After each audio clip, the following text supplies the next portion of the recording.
Welcome back to the Cinema Club podcast. My name is Christopher Amick, and I will be your host for today's episode. The Cinema Club is like a book club, but for movies. Every episode, Nick Leach or myself invite one member of the Cinema Club to be a co-host for the episode who will choose the movie or television show and join Nick or myself on the podcast to talk about the film or episode. Today, I am with Jesse, and we are going to be covering the TV miniseries Secret Invasion, specifically episode 3. I also wanted to share that we will be diving into spoilers, so if you haven't watched episode 3 yet, go ahead and do so before coming back and listening to this episode of the Cinema Club. With all that being said, let's get into it. That invasion is here, Rhodey. And we can't even tell who the invaders are.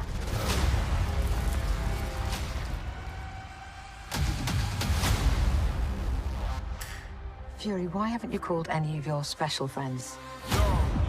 This war is one I have to fight. Living on the edge to the end of our lives. Roof in the sheepskin telling me lies. Alone. This world is burning, and it was you who lit the match. TikTok, Nick. This is personal. You're the most wanted man on the planet. Well, Mama always said I was special. Marvel Studios' Secret Invasion, only on Disney+. Welcome back. I do have Jesse again joining us for episode 3 of Secret Invasion. How are you doing today, Jesse? Doing great. Awesome. Happy to hear things are going well, Jesse. And yeah, it is kind of crazy to think about the fact that we're already halfway through this series. We've been covering it 3 weeks and we just have 3 weeks left. And we do have, I think, the shortest episode of the series this week as well, which I know is kind of funny because last week I was talking about how I was really enjoying the fact that we're getting a good 50 to 60 minute episode. And I think this week's was clocking in around 40, 45 minutes. So yeah, that was interesting as well. Yeah, they used their time well, though. Yes, I think they did. It was a pretty packed episode. But yeah, let's jump into it. So early on in episode 3, Secret Invasion features a flashback to 1998, 1 year after the setting of last week's opening flashback, as Fury meets with a Skrull named Vara at a diner in New York. The scene shows the beginning of the romantic relationship as Vara takes on the human persona of Priscilla in front of Fury for the first time, providing a backdrop to the rift that is formed in their marriage in the present. The playfulness we see here and during the end of episode 2 quickly turns sour as Nick questions his wife's loyalties. This makes sense given the situation, but as she's right to point out, it's kind of the last thing you want to hear from a loved one that's been off the grid for far too long. Since this relationship is so new, I don't know how to feel about any of it, and I don't know which one of the two to root for or pick between. Right now, I'm just sitting back and letting whatever happens with them happen with them and see what happens, because lots is happening there, I feel like. Definitely. I do like that we got some answers from the end of episode 2 last week right away. In episode 3 here, like we do find out, okay, Fury does know she's a Skrull. They've, as you mentioned, he has been married for a very long time, which was something that was dropped in one of the films quite a bit back. Yeah. But we also find out that Fury has been gone for years in space. Because that was one of the things where like, oh, like, did she go up to Saber with him? Like, what's been kind of going on here? He definitely abandoned her. I know. I was like, man, that's rough. Yeah, I did appreciate the Dreykov name drop there in the diner. That was fun. It was fun to watch how the Skrulls have been helping them throughout the years. I didn't catch that. Can you elaborate on that for me at least? Yeah. So Dreykov's been a reference all the way back to Avengers 1 when Loki is talking to Black Widow and he's like trying to get in her head because he's in that like Hulk pod thing. And like he's like laying it on heavy about all the terrible things she's done. And he's like, and what you did to Dreykov's daughter. We never know what that means until the Black Widow movie that has come out 15 years later. And Dreykov is the main Russian guy who's in charge of the Red Room and all of these different things. And then it also connects to the Budapest reference all the way back from Avengers 1 also. And Black Widow was a part of bombing his headquarters, and his daughter happened to be in that building, and she gets disfigured from the spoiler alert. But she thought she was dead. She thought the daughter was dead, but the daughter was just, yeah. But when they're sitting at the diner, that's the envelope that Vara or Priscilla hands to Fury. And she's like, here's information that should help you with Dreykov. And so it's like, oh, then later in the episode when Talos is like, we helped you do all of these things. It's like, yeah, we literally helped you with Drake. Like, come on, guys. Thank you so much for that explanation because, yeah, that went completely over my head. So that is really cool that it is tying together quite a few of the storylines in the MCU in just this, I don't know, 3 to 5 minute scene here. Yeah, I appreciate the world building that does, but also it makes us look back at everything we've known from the MCU and be like, okay, what did the Skrulls help with in this scenario? Because later, Talos is like, man, we helped you in every stage of your career. Tiny piece of intel you got that you shouldn't have, that came from us. So it's like they were probably there in every major and significant thing we can think of in the MCU, even if they were just a small part of it. Well, yeah, he's like, no, you owe me. You are Nick Fury because of the Skrulls. Which I was like, whoa, coming out of the gate pretty hard there. But it's also a really cool reveal to, like I said, us as an audience, the world building, the backstory, and progression of Fury's career. He has definitely utilized the Skrulls a lot. And again, we kind of see why they're a little upset with him. It was so cute and just kind of heart-wrenching how he was like, I did it gladly. I don't even need a thank you because I'm here for you. It's just now you're trying to make it seem like we're nothing to you, basically. Like you're taking all of the credit for it. And that's the part that I have a problem with. I don't even need a thank you. I was like, oh man. I know. Something else I wanted to touch on, and it's something that's kind of in the back of my mind since we talked about episode 1, how the use of coloration is really interesting and maybe it hints at things potentially. But I've just been really loving that I've been picking up a lot of the green tones that are utilized everywhere, especially in this episode. It's subtle, but it's a constant reminder that the Skrulls are here. Yeah, they're invading. Yes. I also am loving it. Yeah. So back in the present day, Gaia is finding it difficult to dodge Gravik's very uncomfortable questions, which aren't surprising given she's the daughter of his biggest Skrull enemy. Nonetheless, she accompanies him to London, where he meets up with Talos for some quality museum time. Things eventually go sideways, with Gravik responding to Talos' threats by revealing he's surrounded by militants that could easily overwhelm him if Gravik gave the order. Talos then proceeds to stab one of Gravik's hands with a table knife at the mention of his daughter, which leads into yet another surprisingly graphic moment for Marvel Studios. Moreover, we now know he's already gone Super Skrull and might even have added Iron Man 3's Extremis juice to a secret mix of super ingredients. I love that that's the moment they chose to reveal that. Like, we don't see him go into the chamber. We don't see him getting juiced up. Nothing.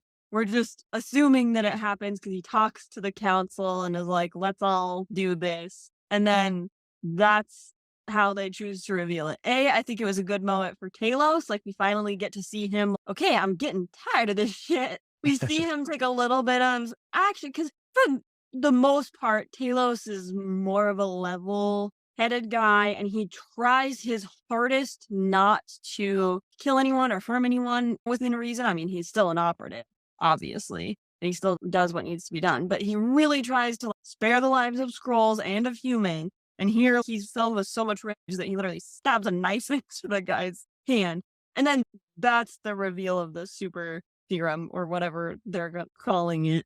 That's the reveal of the super Skrull power is the Extremis healing. I love it. And you again talked about last week how you're like, oh, is Gravik the type of villain that experiments upon himself first? Or I think you phrased it like, oh, is he one of the supervillains that first distributes it to his minions to utilize? So we definitely got that answer. Yep. He was like, all the heads first. Yes. And I did like the conversation that Talos and Gravik have here as well. Just kind of talking about the human race. And one of the quotes I wrote down that Talos says to Gravik is, "You don't understand the first thing about humans. They're at their most formidable when they're threatened by a common foe." Mhm. And I was like, "Ooh, that's true though. Historically, that is how humans have rallied together against a common enemy, a common threat." Mhm. So I did like that quote a lot, just that conversation in general. The other thing is that it seemed like Gaia changed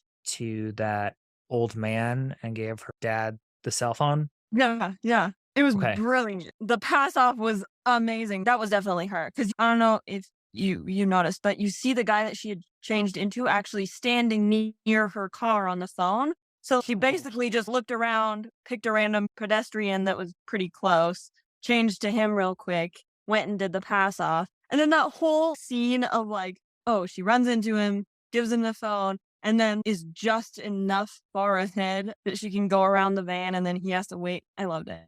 I was like, oh, he's going to catch her. But he didn't. It was all so perfectly timed. But I think he was a little Oh, sus. 100%. He's been sus of her since the conversation they had in the, I don't know what to call it, bunker. Yes. Whatever. I feel like she made a little bit of a mistake in that conversation because she looked right at him and was like, I'm a good liar. And I'm like, that means you're a good liar to him.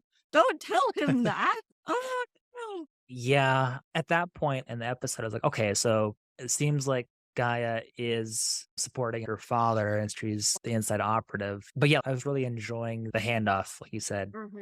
And he knew because that's why he was trying to catch up with the old guy. He knew. Right. It's like, oh, almost caught. Okay. Yeah.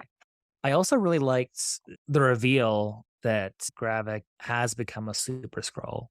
And also the reveal that everybody in the museum was actually a scroll. I thought that was pretty cool. I watched a trailer a while ago, but I didn't see that scene coming. So it was still a good surprise for me as a viewer. Exactly. They didn't revert back to scrolls, like back to their selves. They could have just as easily reverted back to their green selves to reveal where this army here supporting him, you're surrounding. No, they all copied him. So it was even more intimidating because not only do I have an army, but I have an army of people exactly like me, like-minded, with the same heart and the same fight. Like, you're literally screwed. You're surrounded by me. You Yeah. can't get away from me. That's a good point. I hadn't really thought of it in that manner, but it is more intimidating to do it that way, for sure. In this episode, Fury and Vara's marriage isn't the only human scroll relationship in need of reconciliation. After their falling out in episode 2, Fury and Talos are still at odds when they next meet, but not for long. All it takes for them to settle their differences is for Fury to massage Talos' ego a little bit. Their reunion is well timed as Talos has just received a tip from his daughter Gaia concerning Gravik's plans to use a British nuclear submarine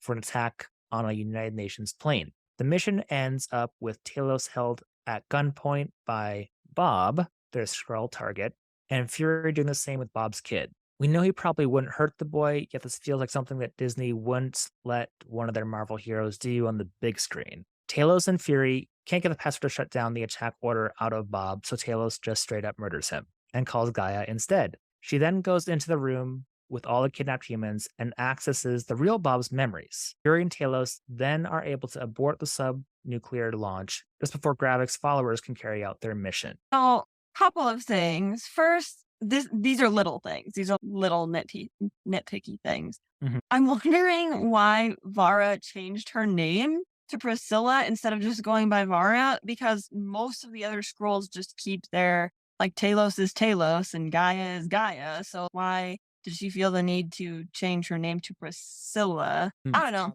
Anyways, just a little thing. And then also in the scene with Fury holding the kid hostage, if Bob was a Skrull, why would Bob care that much? Unless when they take over their minds, they also get all of the emotions that come with those memories too. Like, why would he be attached to the kid enough to release his upper hand? I don't know if this is how it actually works or not, but I was viewing it from maybe the perspective of, oh, maybe he's been Bob for a really long time. Yeah, And he views him as his kid. Like maybe it's been 10 years or something. yeah, maybe he also has good memories with this kid and has built a relationship with him. Yeah, that's fair. Yeah, that's the only thing I could really think of, which would make sense. I mean, if you're that integrated into becoming Bob for, Yeah. I don't know, maybe the whole kid's life, they have been on Earth for 30 years. I don't know how long the invasion, though, has been going on. Like, was looking back at his memories from the fracking pod. The Yeah. kid looked relatively the same age as he is in those scenes. Oh, that's a I good don't- point. I don't think the real person would have memories stored up that the scroll was maybe. Yes. I don't know. I don't think so. Ooh. So I feel like he infiltrated him slightly more recently, but still maybe long enough to build a relationship. Now you got me thinking. I'm rethinking this whole thing now. I'm like, oh, wait, yeah. If he's only been a part of this kid's life for like, I don't know, 2 years, maybe he wouldn't be as attached, but Yeah. Or maybe, Interesting. well, that scroll obviously had been following Talos because he was like, we would have followed you if you had kept up your end of the bargain. And even if you had then taken the plea deal with the compromising deal with Gravik, we would have followed you to the ends of the earth kind of a thing. So maybe they still all do want, ultimately, other than the extremists like Gravik, maybe they still do want to do as least amount of harm to the humans as possible. And that's Talos' whole thing. He wants to live in harmony together and he doesn't want to harm humans if possible. So Yeah. maybe because this Bob scroll had been following Talos originally, maybe that's also part in the whole kid thing because he's literally an innocent kid. I do not want that on my hands. I don't know. Who knows? And then Scroll Bob, because of that, is then just taken out immediately. Yeah. But I was like, Yeah. oh, okay. I did enjoy that it wasn't like, okay, World War III is about to start, Yeah. but it's not that big of a deal. We're Right. not to go to extreme measures to get that information. Although I would be kind of low key pissed at my dad if that's what he did. And then he gave me a quick call. Like, hey, you got to blur your whole cover right now and give me this info. Yep. I thought that was stupid. I also did. It was like, okay, he should have given her way more of an advance. This should have been a planned extraction. I know sometimes things go sideways and you just have to think on your feet. And to be fair, I think that's why he waited so long to kill him is because he was really hoping he would give the password. And then finally he's like, nothing's coming of this. Let's shoot him and just go with this option Mhm. instead of just going with that option right away. But yeah, it was not good for her at all. No. Never would I have done that. Never would I have done that as the parent. Which we do find out pretty quick here. But before we get to that, I did want to kind of circle back a little bit to when Fury and Talos are having that conversation at that pub. We already talked about how Talos was saying, hey, you wouldn't be who you are without me and the Skrulls. But there was also something that Fury said that kind of caught my attention because he informed Talos that he got a lead on a rebel Skrull that's high up in the US government and he's in London right now. Mm. And Rhodes works directly for the American president. And in the last episode was at the Emergency Security Summit, which is in London. Oh, So I was like, oh, okay, that could be something right there. Granted, London's a big place. The US government is quite large, but that is some information that got dropped on us in the middle of episode 3 here as well. honestly, you could be right because they didn't give us any other context of who that person in London could be. Like, he didn't get a text, he didn't get a call, he didn't get a envelope Right. slipped for him. Like, he didn't get any intel That we saw. telling him, that we saw telling him, oh, this person's a Skrull. So you're right. It could be harkening all the way back to episode 2. Maybe that conversation between the two of them was enough of a clue to him to be like, he's a Skrull or whatever. Or maybe I'm skipping too far, but maybe he could somehow, because you know how his wife answers her phone right in front of him in the kitchen? What if that was Rhodey and he could hear and he was like, well, this just confirms my suspicions. This is not because as we see at the end, she definitely Right. Yeah. And I was kind of getting obsessed with this. I love that. But I decided to rewatch the conversation between Rhodey and Fury from episode 2 last week after we recorded, of course, podcast episode 2. We kind of touched on it, but it definitely seems like Rhodey was suggesting bad ideas throughout the whole conversation. Like he's bringing up, oh, we should bring in the Avengers. And Fury's like, what? No, that's a terrible idea. But also, while he's firing Fury, this is another quote I wrote down. He says, that's what this moment right here, right now, is about, Nick. And we know that nobody calls Nick Fury by his first name. And no. and I was like, oh shit, like, okay, he's definitely a Skrull. So coming into episode 3, I was really looking for little stuff. And that's when I picked up on that maybe kind of hint to us as an audience there when he's talking to Talos in that pub. I didn't even catch that or even think too much about it other than just a throwaway line like, oh, I'm trying Which to. it might be because he calls him Fury throughout the rest of the conversation. It's just there at the end of the conversation where he might have let it slip because he was getting emotional. Yeah, exactly. These writers are doing so well. I feel you. I will be surprised if that theory is not true. I will be too, honestly. But yeah, let's dive into the next part here of episode 3. So Fury and Talos' win does come at a crucial cost. Gaia's cover is blown, and as a result, Gravik stops her as she's attempting to escape their camp, and he shoots her on the spot. Gaia returns to her natural Skrull form as she appears to die from her wounds. We then cut to Vera, who goes to great lengths to retrieve a pistol from a secure vault in the final scene. She receives a phone call from one of Gravik's associates, who directs her to St. James Church in 1 hour. She says, I need to speak to Gravik. In response, the man says, yeah, well, you're talking to me. That's the end of episode 3. Yeah. That was a lot. Like, that all happened within 6 minutes. It was Yeah. super condensed. But I am liking that this series is stringing us along. And then the last, 5 minutes of every episode, it's like a big, oh, shit, I got to watch episode whatever coming out next week. Yeah, exactly. I feel like they always start out like, oh, this is interesting. This is da da da da da. And then it's like, oh, wait. Like right at the last few scenes are always big bomb droppings. And it's like, Literally. yeah, exactly. I was going to ask you, before we get into the Rhodey thing, about Gaia here and your thoughts around that part of this episode. She's not dead. Okay. I'm sure. Okay. And it's Emilia Clarke. You don't hire Emilia Clarke to kill her off that soon. I feel like that's too dumb. Like, don't do that. But also, I feel like she was anticipating it. She had to have known that he was on her trail. She had to have. He already confronted her. I feel like she wore something that would be semi-protective. And I think she maybe even purposefully reverted to her Skrull form so that he'd be like, oh yeah, this is over. She's definitely gone. And then just waited for him to be really far off. And then she wakes back up. Obviously, I think she's still hurt. She's still shot. But I don't know if it's a fatal shot. Because that's too anticlimactic. That's way too anticlimactic. The Marino thing was one thing. But we've had that character for decades. So, fine. This is a brand new character that's pretty important. You don't just kill her off that fast, I guess. And I mean, if she is dead, it was a good death. She was like, no, you're going to look at me. And she had good final last words. So fine, but I don't think she's dead. It just seemed too convenient. Yeah, I mean, I was legitimately surprised and a little upset. Yeah, exactly. Because I was starting to really enjoy her character, and I've already said it, but I love Emilia Clarke. She's been my favorite part of this whole show, honestly. Even though her character's kind of been more of a side character. But yeah, like you, I'm not completely sold that she is actually dead. And again, that might be some major denial on my end because she was my favorite part of the show. But I am hoping that she is somehow back. I don't know what that looked like. Right. Okay, here's another thing. If Skrull Gaia is dead, maybe the person whose face she took isn't. So maybe we still get her subs. I don't know.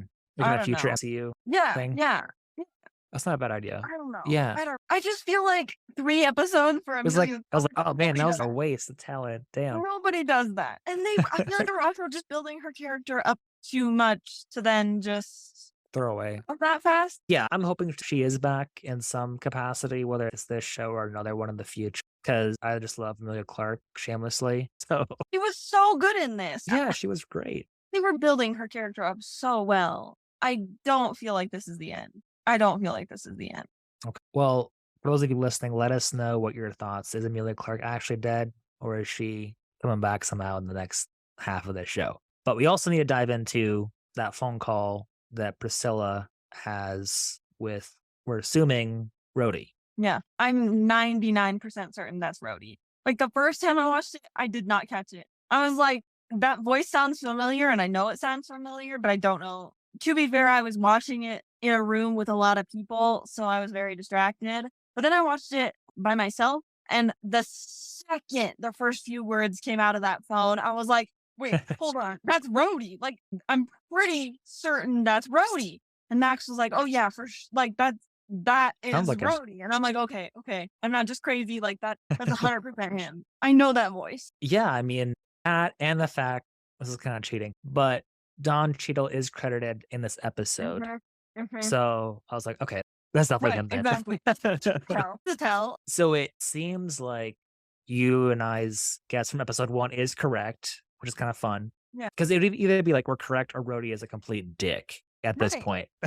I'm like, dang, this guy took a turn for the worse, or he's a scroll. Yeah, exactly. Uh, Your dad's really screwed him up. Oh, Yeah, something happened. But I think it also has some crazy ramifications for Armor War, Mm. just because there's going to be a lot of distrust, I think, moving forward when it comes to just the MCU as a whole, which Mhm. I think like one of the taglines for this show is "Who can you trust?" Not to lean into that too hard, but I think that it is going to be a cause and effect for future MCU properties as Yeah. we move forward as well. Yeah, and Armor Wars is its own conversation because they keep pushing it back. And some of these different reveals and some of these other properties could be why. They need to figure out how they're intertwining all of that and what the ramifications from this piece and this piece and this piece are and how they work together. And it was originally supposed to be a series and now it's a movie or vice versa. I don't remember which. No, I As think a you're whole- right. Yeah. Yeah. And yeah, I'm just hoping that if they are pushing these things back, that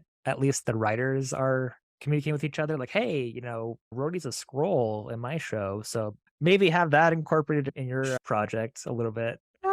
There have been plot holes, but they usually do pretty good about retconning them or cleaning them up and connecting everything. The one that kind of sticks out to me that they didn't do a good job, at least in my opinion, was from WandaVision to Doctor Strange to the Multiverse, because there was so many disconnects there. It wasn't quite right. I really enjoyed both those properties, but a couple things didn't play out. Yeah, exactly. So yeah, I'm hoping that everything's tied together really nicely, I guess, moving forward. Last week we talked about the Marvels is following the show, and I'm interested to see if anything in this show is going to be actually affecting that movie. I hope it does because Captain Marvel's first movie was very interwoven with the Skrulls, obviously, and with Nick Fury. Like that was the beginning of his career. So I hope they're connected and that they share stories. And Yeah, 100%. But I'm really interested to see how this whole Rhodey thing shakes out in the last half of the show. I also wanted to ask you if you had any theories moving forward, Jesse, with episode 3 or just with the rest of the show. I mean, we've had quite a few that have come to fruition so far. I mean, Yeah. the only thing that I have is I think we will see a full Super Scroll power revealed by the end of the next episode, even if it's like the last 3 Mhm. minutes Mhm. kind of thing. I think we're definitely going to be seeing something that's going to be like, oh, whoa, okay. The Yeah. Skrulls really do have superpowers. Yeah. This isn't really a theory. This is a wish. Okay. Okay. I hope that probably in episode 5, because the formula you talked about last week, I like all these big things happen, but they stop them. But it also feels a little bit like a fake out. I would just like a big thing to happen again. Like we started off with a bang, literally. I would like Yes. there to be one more big thing that happened to really make this like a big war. Not Okay. that it needs to be a global war, but even just between the bad scrolls and the good scrolls and Fury, I would like them to come a little bit more head to head. Because right now it's like, oh, the bad scrolls are working over here and they're a few steps behind coming to clean it up or stop it. I want them to come face to face head on. That's what I would like. Also, this is a theory that just popped into my head when you were talking a little bit ago. What if Gaia isn't dead because she also took some Super Scroll stuff? And so, like, as Extremis, the whole point of Extremis is it's kind of like a healing property. Okay. You can regrow rims or whatever and heal yourself. So, what if she has some of the Extremis and that's why she's okay? We can hope. We can hope. I do like that because she pretty much had free reign Yeah. at their camp. It seemed like. Like she's pretty far up in the chain of command, and I feel she could have gone in there at some point when people weren't necessarily paying close attention. That would actually make sense. This is why Emilia Clarke's character isn't dead. Yeah. Gaia took this Super Scroll serum and She'll be back. Yeah, exactly. Like you said, it could just be wishful thinking, but who knows? Who knows? Is there anything else before we I call don't it think a night? I don't think so. Because all my theories are kind of like, okay, he's 100% a scroll. Like, he's gotta be, right? So I don't think I have any more theories. Sounds good. Thanks so much for joining Jesse and I again on this week's episode. And if you haven't already, go ahead and join the Cinema Club Facebook group at facebook.com/groups/the Cinema Club TCC. We do have a lot of fun in there. And if you just found us on Facebook or are looking at other ways in which to listen to the Cinema Club podcast, you can find us on iTunes, Spotify, Stitcher, Google Play, and anywhere else you get your podcasts. We also, as of this last week, are now on YouTube as well at the Cinema Club podcast. If you are interested in potentially being on the Cinema Club, go ahead and email Nick or myself at the Cinema Club TCC@gmail.com. And finally, I did want to share that we are completely supported by you, our listeners. So if you are loving the show and if you are feeling generous, please consider clicking the support button on our website. You can check that out at podcasters.spotify.com/pod/show/the Cinema Club.